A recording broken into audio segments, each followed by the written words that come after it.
so long as like alchemy. All right, here we go, y'all. Game 4.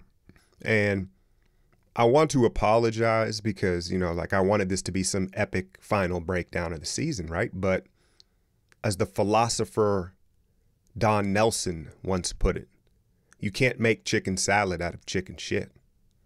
And the Cavs, I think we all sensed it, right? Would they roll over? How much fight was left? And I talked about the way LeBron has handled this series and his passive aggressiveness through the media.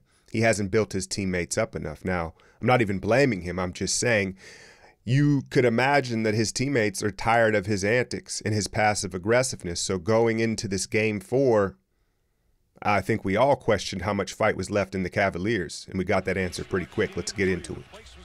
And if it works, keep using it. There's the slip. This time Love stays with him, but Steph, tip, offensive rebound. I felt like I just had some deja vu there. I feel like game 4 last year started. There's some deja vu with this series. J.R. Smith rattles in the early 3 ball, but I felt like we were due to get off to a good start. And here's the mistake. I question with Ty Lue is that's where you double Durant, right? When they send in, I'll point it out later, when you double him at the top and at half court, he's too big for that. And there's LeBron not finishing strong at the rim. KD with the nice block. I think he had 3 blocks on the night. Early on, Steph, ultra aggressive. We all know why. I've already talked about this. And honestly, I thought it was fun to see. I was a little concerned that it would break our flow depending on how well the Cavs played, right? But it was fun to see aggro Steph. Tyronn Lue headed back to the Krusty Krab, needs the timeout early on. And this gave you an idea too, right? That's where, you worry a little bit because, that's a lucky shot, even by Steph's standards. And it's like there's a fine line between aggressiveness and selfishness, right? Now, the biggest concern, I think, for all of us headed into this, right, was foul trouble and how the refs were going to treat us in this game 4. And Clay was really the victim of early foul trouble. Now, I show this highlight from LeBron because if you watch Toronto and Boston series, how many of those on that left wing there did he hit? We never really saw him use that in this series. This is when I knew the game was over. Watch this pass from LeBron James. I'm not joking you. This is when I was like, oh, right? That's just not a pass LeBron makes. And then you saw Steph thirsty, and it was like, oh, this thing is going to be over. This was over before it began. I believe I tweeted DOA, right? Them boys was dead on arrival. And then when you have Draymond and Iguodala from outside, you can forget about it. One thing I think that Steph has added to his game, you see this drawing the free throws here. I think that he's really done well at that this season. That's one of the growths of his game, is the ability to draw fouls, right? I think he got to the free throw line at a career high this season. You saw him get those, the outlet, KD, the dunk, and they need another one. And again, y'all, I don't know, these highlights, I wish there was more drama. I think part of the lack of excitement in finally celebrating this, I don't know about you guys, but for myself, it was the game was never really in doubt, right? You see KD now off that same action. J.R. Smith, in watching some of the breakdowns he's had, I really sincerely questioned, is he sabotaging the Cavs? Like, that's really crossed my mind in watching some of his breakdowns. Now, watch this ball movement here. This is the difference between the Warriors and other teams. It's not just about moving it. It's about moving it quickly enough. Love is open. Do you see how long it took for it to get to Love on the weak side? Now, he ends up drawing a foul. But the difference is the Warriors, boom, boom, boom, boom, open shot, right? That's all the difference in the world. Here they doubled KD up there. He's too tall for all that. So Tyronn Lue, I don't know what he's done for Jeff Van Gundy, but the fact that Jeff wants to, I'm gonna keep it PG, is kind of alarming because he's not that good of a coach strategically. There he is, KD again with no help. That's where you double him. I love that Jordan Bell got these meaningful minutes in both these two series, and it's the wolf in sheep's clothing from downtown. Iguodala rails the 3, but Bell, he just got a lot of experience this season, right? Everything worked out, and Kyle Korver does not allow blue and yellow in his household. Absolutely traumatized from playing the Warriors. Did he even make a shot? Now let's take a look at Draymond defensively here. Instead of trying to cut LeBron off, watch him meet him where he's going. That's elite defense. I don't think Draymond's quite got the credit that he deserves for the defense he's played in these playoffs. I know his offense has been atrocious. And then look at this pass here. What are you doing? So despite the score, it's only a 4-point game. There were details that let you know that Cleveland was never really in this game. LeBron jumping out at I don't know what. And it's, when he's so demonstrative with his teammates, it's hard to take him serious when he makes just as many errors on that end. David West in there doing Debo-like things at the rim. That was a dime from Steph.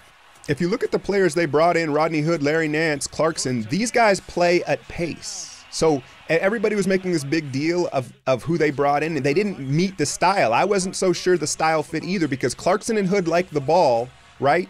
And then Nance needs to play at a fast pace to use his athleticism. Draymond, ooh-wee. That probably got the biggest pop from the crowd all night long, that air ball from Draymond. And moving into the offseason, you guys, I'm going to do breakdowns on what each guy needs to do to keep this thing going. And I think we know what Draymond needs to do. But his confidence level on the offensive end needs a reboot, right? They need to reinstall Draymond's offensive confidence and maybe develop some things.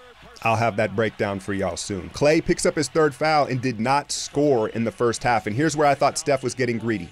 There were a few plays, right? It's a fine line where he was just extra aggro, and that's kind of the cost of it. And then I want to point this out. Watch LeBron nurse the hand here. In hindsight, he was nursing it, because we all know that's usually a big spike dunk, and it wasn't on that play. After that air ball three, watch Draymond here. Now, that's a tough shot, right? But I did notice that he did not shoot probably for a good 10 minutes in the game, and I know it went through into the second half after he airballed that three. So I was just kind of monitoring his confidence. Whenever the Cavs felt like they, had a fighting chance or they're going to put up some fight, we went right back to the slipping screen and roll, and it yielded a wide open dunk. And, that's been the theme of this series, the demoralizing easy baskets. Charles, for as annoying as he is, it's kind of hilarious how, what do you call the Cavs, the dumbest team he's ever seen? I might not disagree. I've talked about it. Draymond's a makeup player, right? He knows his offense is awful, and he was extra good on defense. Now, Iguodala forced that. Iguodala had already hit a three, and he forced it to Steph in the corner, who was calling for the ball. But it was just signs, and I brought this up pregame, right?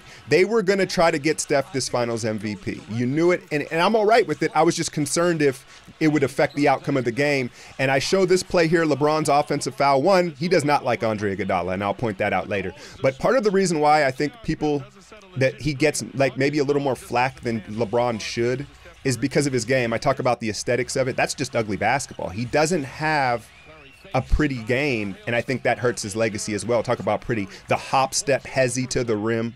Here's Steph, one of his 7 threes. Now watch JaVale.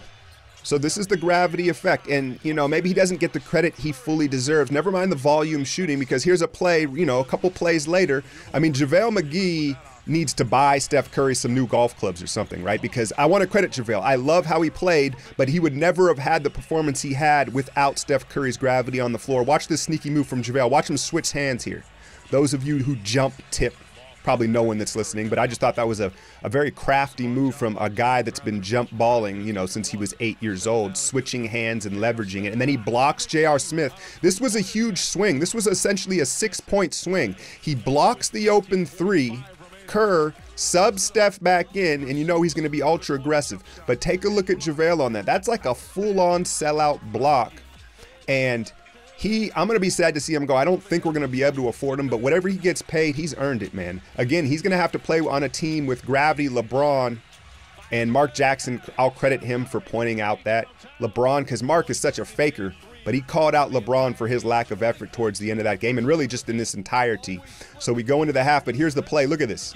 That's just unacceptable, man. Even Steph hezzied because he thought LeBron was going to come flying at him. He's like, oh, he ain't even coming at me hard. Let me splash this. 20 at the half for the chef. Now, second half, Klay, remind you, is scoreless, and we got a little glimpse at ego Klay. Right? Now, that's a fine shot. I have no problem with that. I'll have him take that 10 out of 10 times. But there was early on in this third quarter where Klay was a little more aggressive, and he forced the issue there. I didn't know he had that even in the toolbox. But, and as this thing started to get away from the Cavs, you saw guys really go for theirs. And I had mentioned this, some of the stat padding, right? And this is a product of winning. When you win every year, then it's not just winning, it's how you win, right? And look at this huddle here. This is very Kobe Bryant-like, right? We saw Kobe do this throughout his career. The difference was Kobe held himself more accountable.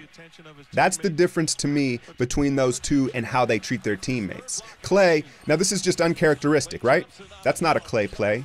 And so they end up pushing the ball out here in transition and getting a basket, and Kerr calls a timeout, and they reported like Kerr was going to go talk to Klay, and it was the OG David West that grabbed Klay up like, hey man, you need to stop forcing it, because both Klay and Steph, to start this second half, you could see they wanted their numbers in this game. So out of the timeout, they're like, neither of you get the ball. We're just going to go to the ISO God. JR trying to rough him up, and it didn't matter. Very efficient 20 points. I wasn't even aware that he had the triple-double until I was doing my stat box after the game. Here he is on the elbow, and then he makes the extra pass. Clay, play basketball. Trust your team, and you'll get it back. Splashes in the corner. Now, we all wanted Steph to get this Finals MVP, right? And you can look at the numbers. You can say whatever you want. There's different arguments. I think one of the better arguments for Steph is he did so well on LeBron. Look at him take the charge here.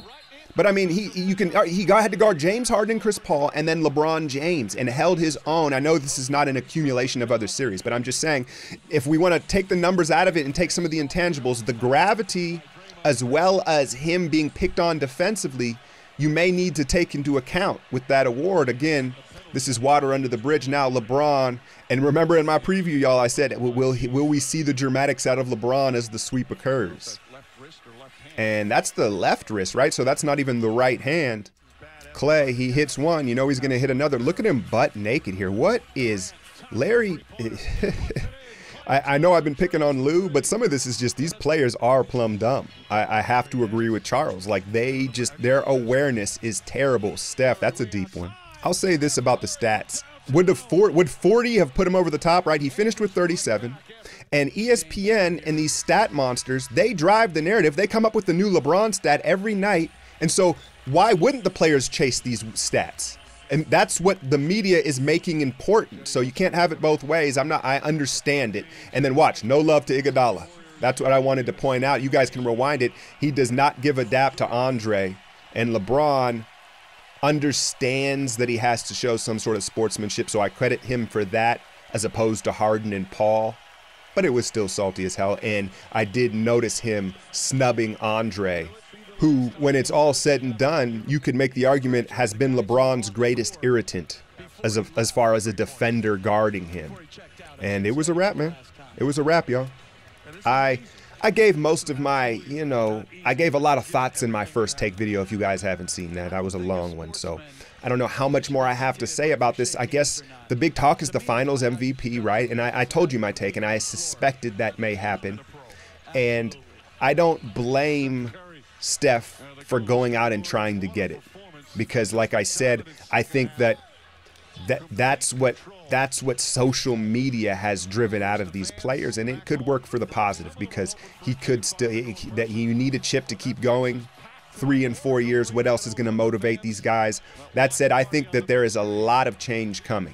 I'm very excited for this offseason. How about the drama? David West, the interesting thing is he kind of dry snitched because he basically said this locker room, nothing got out, but you telling us that nothing got out let us know that there was a problem. So I definitely want to know what David West was talking about, but at the same time, I hope it doesn't come out, right? It shouldn't come out. Now, there's something here I want to point out with Jordan Bell where they try to hand the rookie the trophy, and I thought it's very telling that he didn't want to hold the trophy. He kind of pushed it back into the team's hands, and I absolutely love that moment from young Jordan Bell.